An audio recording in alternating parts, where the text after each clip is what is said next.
Welcome back to the Tar Heel Illustrated podcast. I'm THI staff writer Jacob Turner, and on the other side of the camera, I should say, is THI publisher Andrew Jones. I'm still trying to figure out how to phrase that. I usually say alongside me, as he usually is, but that's obviously not it. Through the interweb, I don't know how I should phrase that. I'm still trying to figure it out. We could kind of act like we're Carolina and Duke. We're about 8 miles apart, right?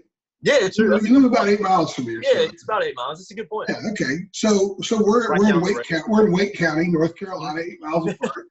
We're not standing next to each other, Dean Dumb. We're not in the practice facility because they're making a ton of noise on the basketball court. We can't do a video out there. We're not at Georgia Tech waiting for all the trash cleanup to finish. Remember that for basketball? Oh, God. We'd start doing a video, and every time we'd start, here come a new little truck in there, trash cans, making all kinds of racket. We started that video at least a dozen times. Or a dozen we need to do a podcast about the experiences we've had just trying to record post-game videos, because we've had a lot. That Georgia Tech one stands out. Oh, God, there was so much more. I'm drawing blanks right now. The Dean Smith Center, the cleanup guys blasting Rolling Stones while we're trying to record, playing it halfway through the video. I have some stories about the ones I did by myself, too. Oh, yeah, you had some really after the basketball game in Pittsburgh, the guy that cleans the floor, he kind of reminded me of a little Forrest Gump. Mowing was like the most important thing on the planet, the Forrest Gump. This guy cleaned the floor, and that was it. Doesn't matter what else is going on at that time. There could have been earthquakes and avalanches and volcanoes erupting. That guy was going to clean the floor, and he was going to make sure he did it right where I was trying to do my podcast. So I had to move around like 6 times. And everywhere I went, it's like, yo, he's going to do this part of the floor. The thing is, I couldn't go do the parts of the floor he'd already done because it was slippery. So I couldn't walk on it. So I just kept having to move this direction. And, of course, he was going that direction too. So I ended up doing it. I ended up doing it while the Syracuse women were practicing behind me because they were playing the Pitt women the next day. So that's the only time the Syracuse women's basketball team will make an appearance on a THI video at any time. I'm telling you, man. Like I said, we literally should do like a separate podcast talking about that, because it might be all glitz and glam when we get on the camera and everything looks, well structured and good. But some of them, we've had to wait. We've had some stories trying to figure out how the heck we're going to record a post game video without it sounding like there's a freight train in the background or something like that. I know this isn't what people want to hear. Maybe the food cart guy at Florida State after the basketball game there.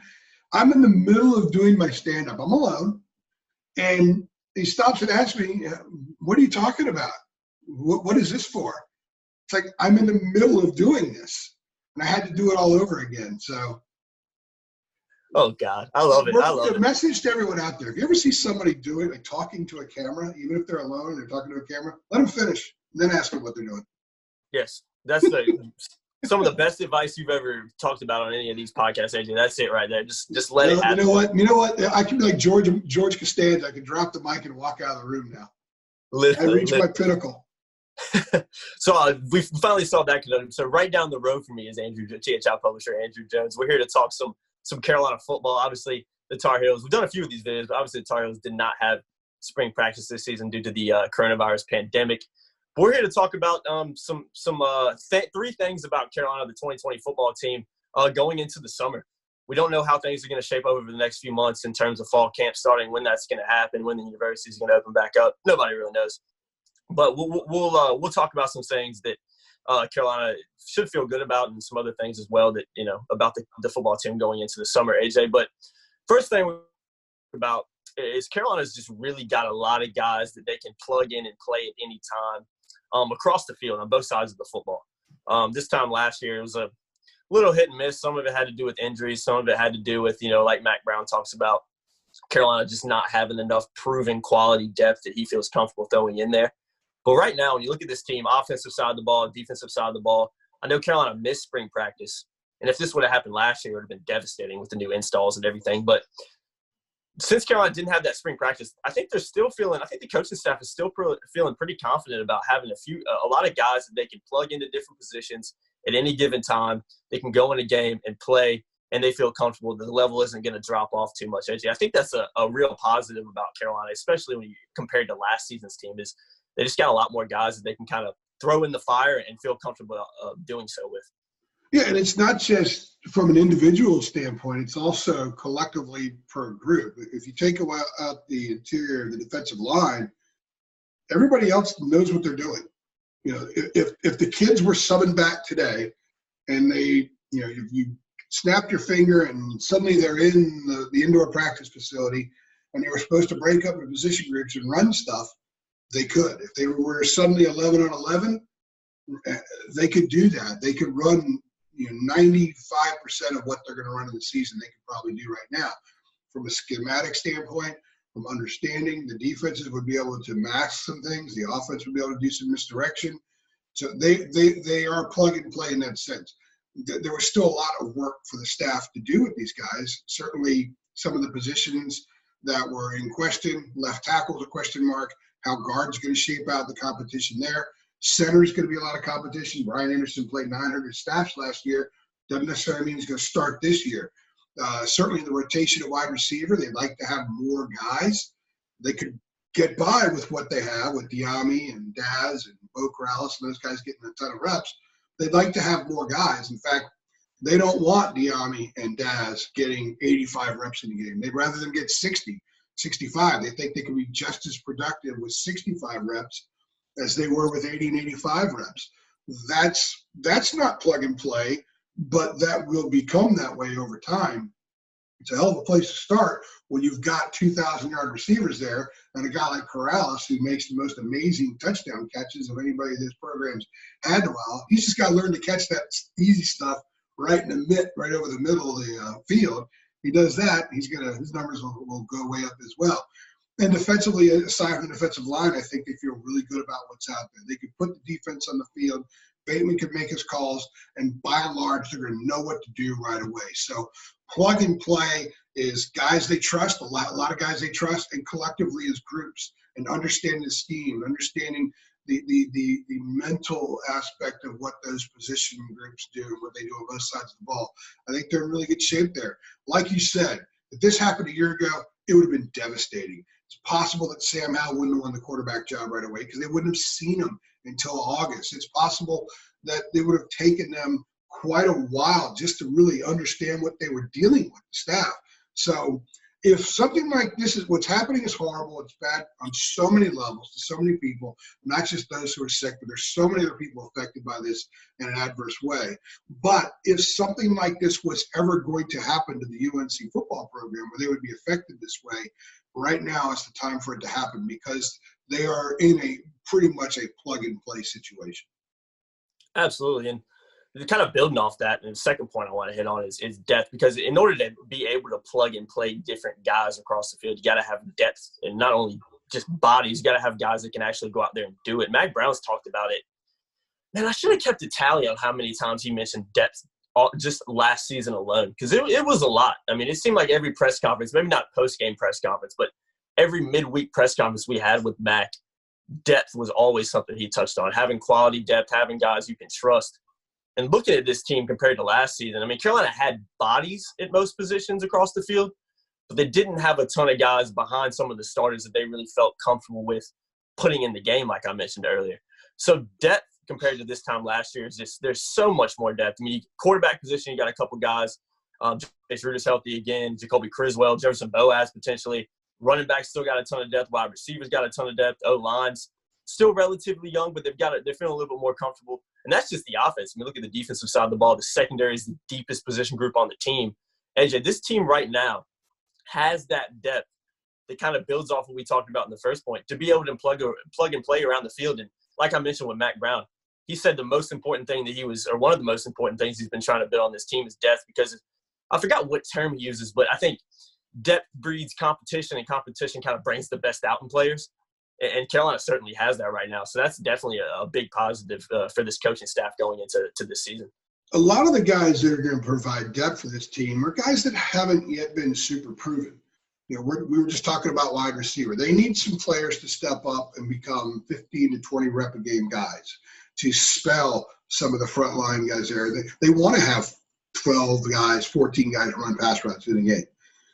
And what will allow that to happen, enable that to happen, is for those guys to move up. They're not going to play just because they want to have 12 guys run pass routes.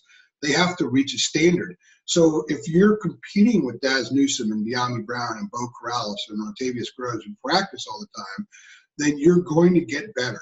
If you're going about the right way, you're going to get better. If you look at the quarterback position, there's depth there, but it's not super proven. We think Jace Ruder could be really good if he suddenly had to be the lone quarterback and was healthy for whatever reason. The staff feels very good about it, but he's only played 36 snaps. He played one game 2 years ago against Georgia Tech, got hurt. He played 2 games last year, got hurt. One of those first couple snaps against App State was out for the year. But he's been around college football for a long time. He understands. Longo said that he has the same package that Sam does, that they teach him, they communicate with him very much just like they do with Sam. So all this stuff is there for him. He's just got to get on the field and apply it. So a lot of the depth they have outside of secondary are in situations where guys haven't, and outside of the offensive line, some of the depth there, some of those guys like Barnes and Ross, those guys have been on the field a lot. But they're high potential guys that haven't really done a whole lot, but they're going to be banging with dudes that have done a lot, guys that are going to be a lot of preseason, all this and all that teams, and that will get them better. So, a wide receiver that doesn't have a lot of game reps that will get into the Central Florida game in the second quarter will actually have gone up against 2 really big-time players who will probably play in the NFL someday. And so they'll be better than a guy normally would that had that many reps. So the depth is there, the competition is there, the standard is higher, so it's pulling everybody up. So when a guy does get on the field, with this staff, it's a guy that belongs on the field. He's earned the right to be on the field, so he's met a standard. And I think they feel really good that a lot of dudes in this program, including ones that haven't got on the field much, can and will meet that standard. So depth should not be an issue. When you get to the end of September, there should be a lot of dudes, in the 50 range or more that they feel pretty good about having to use in a close game situation. AJ is a perfect little segue for me as well. It's a good assist to use a basketball term, but you talked about the standard being up, and in order to do that, you got to have star power. You got to have guys that are really, really good football players and guys that kind of set that standard with how they perform on the field. Just to name a few guys, I mean, look at some of the star power that Carolina has. You got Sam Howell, All-American true freshman campaign, kind of speaks for himself. You got Chad Surratt, second leading tackle in the ACC last year, all-ACC type season for him. Daz Newsome, 1,000-yard receiving. De'Ami Brown, 1,000-yard receiving. Michael Carter, Javonte Williams, 1,000 yards rushing. I mean, this team has a lot of those guys, especially on the offensive side of the ball. And like I said, we touched on Chad Surratt as well, who kind of fits that mold on the defensive side of the ball as well. But this team just has a lot of guys that have stepped up last season and kind of proven that they were really, really elite players. I mean, even Tamon Fox is a guy that stormed up potentially coming in as a true freshman playing really well last season. There's a lot more of that kind of star power feel around the program than there was, let's say, 2 years ago for Doors last season. Didn't really have that as much. You had a few guys that were pretty good that you kind of see the upside, the potential that they may have. But Carolina's got, based on last season and how some of the guys performed, they've got a lot of guys that have really proven themselves to be some of the best players in the ACC. And with Sam Howell and Chad Surratt, Daz Newsome, you got 3 guys right there that have proven to be potentially some of the best players in the country. So Mack Brown obviously looking to build that when he came into Carolina, and he now has a little bit of that, and that's got to make him and the coaching staff feel really good going into this season, just because they have guys that have proven they can do it at a very high level. Part of building a brand in college football, which is a sport that's the most discussed about college sport, because you got the game on Saturday, and then you have a week to talk, and then the game, and there's so much deliberation that goes on because opinion matters in college football to a degree, and everyone wants to talk about how it's going to shape up with the 4 teams that end up making the playoff. And even then, it's a little group of people that say, okay, there's the 4 that make the playoff, pretty much. So if you have star power, you get talked about. Take, let's say, Washington State a couple years ago. They had a really good year. Well, their quarterback started generating attention because of a mustache and because he was really good. And next thing you know, when Washington State came across the screen or someone mentioned Washington State, you had something you could identify with. However, in most years when Washington State's good, you don't know a thing about them. You just know that they play somewhere in the middle of nowhere, which I drove by last year, the day after the Gonzaga basketball game, and it literally is in the middle of nowhere. I don't see why anybody in their right mind would ever want to spend more than 3 hours there at a football game and then leave. No offense to that part of the country. The rest of the country is beautiful. I just don't want anybody who would want to live there. Point being that North Carolina football hasn't really been on the radar for a while. But now you've got Mac Brown. Everybody knows who he is. He does the radio show, all the talk radio shows. Then they've got guys like Sam Howell. It's funny because last year when on the rare times in Carolina would come up on game day, Kirk Herbstreit always mentioned Sam Howell. And we used to kind of joke in the press box, he's the only guy the team that Herbstreit knows.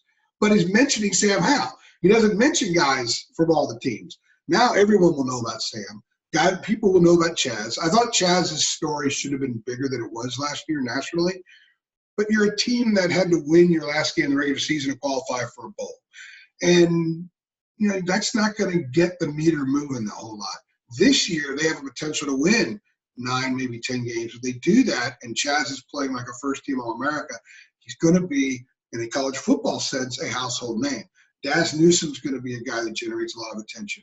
When you have a 1,000-yard running back returning like Michael Carter, a guy that can explode like him, he's going to generate a lot of attention. They're going to be a football team that in early November, if they're doing something nationally relevant, a lot of football people are going to be able to rattle off 4 or 5 names of players. Plus, everyone knows who their coach is. So suddenly North Carolina football is going to have this different level of brand that it hasn't had in a long time. And clearly with the early recruiting is they won't be thought of as a one-hit wonder. The 2015 team was a flash in the pan. It wasn't sustained. They went from horrible at times in the year before and then collapsing the year after. But they won 11 games in 2015. You can't take that away from them. But it wasn't sustained. This will look like something that's far more stable, far more sustainable, and all the noses pointed in the right direction. So you win with a Hall of Fame coach. You win games, and then you win with star power. That's the way to really get this thing going and for people to take a different look at the program than they have really since the last time Mac was there. Absolutely, AJ, absolutely. AJ, I'm kind of enjoying it. Like we talked about in the beginning, I'm enjoying doing these videos, man. We don't have to worry about the Zamboni driver coming behind us in the middle of it or the guy blowing off the field or whatever. Or the helicopter at the hospital at Keaton Stadium. Oh, yeah, he was notorious for coming in and flying out. How many videos do we try to record with the helicopter guy? I have a feeling he's one of the guys that clicks dislike on our videos. He just doesn't like us. So he might be that one guy. And he'd see us go on the field and he'd say, yeah, I'm going to rev this sucker up right now. I'm going to screw these guys over.